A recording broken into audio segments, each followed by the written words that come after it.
Pembangunan sumber daya manusia merupakan arahan utama Presiden dalam RPJMN periode tahun 2020 sampai 2024. Untuk mewujudkan hal tersebut, menjadi tantangan tersendiri bagi Kementerian Lingkungan Hidup dan Kehutanan dalam menyiapkan SDM aparatur yang kompeten dan profesional dalam rangka mendukung keberhasilan pembangunan kehutanan menuju hutan lestari untuk kesejahteraan masyarakat.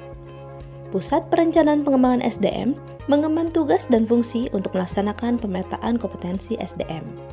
Pemetaan kompetensi SDM aparatur adalah bagian penting dalam pengembangan SDM lingkungan hidup dan kehutanan. Pemetaan kompetensi SDM aparatur dilakukan secara berkala untuk memperoleh profil kompetensi SDM aparatur, mengetahui kesenjangan kompetensi yang dimiliki dengan standar yang sudah ditetapkan, dan merumuskan rekomendasi pengembangan kompetensi berdasarkan hasil pemetaan.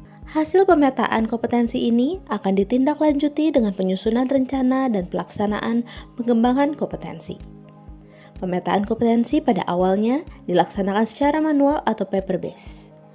Kondisi pandemi COVID-19 membuat Pusat Perencanaan Pengembangan perlu membuat gebrakan baru dalam pelaksanaan pemetaan kompetensi SDM. Spektra atau Sistem Informasi Pemetaan Kompetensi SDM Aparatur dibangun pada tahun 2020 dengan tujuan agar pelaksanaan pemetaan kompetensi dapat berjalan dengan lebih efektif dan efisien, mempermudah penyimpanan dan analisis data, mampu menjangkau wilayah lebih luas, dan rekomendasi hasil pemetaan lebih mudah diakses oleh pihak-pihak yang berkepentingan.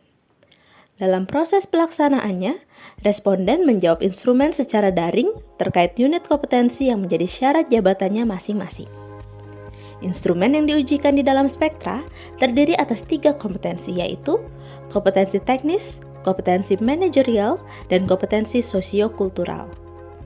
Kompetensi manajerial dan sosiokultural mengacu pada Peraturan Menteri PAN dan RB Nomor 38 Tahun 2017, dan kompetensi teknis diatur dalam Peraturan Menteri LHK. Rekomendasi pengembangan kompetensi dirumuskan berdasarkan kesenjangan kompetensi yang dihasilkan dengan memberikan rekomendasi metode pengembangan kompetensi berdasarkan Perkalan Nomor 10 Tahun 2018.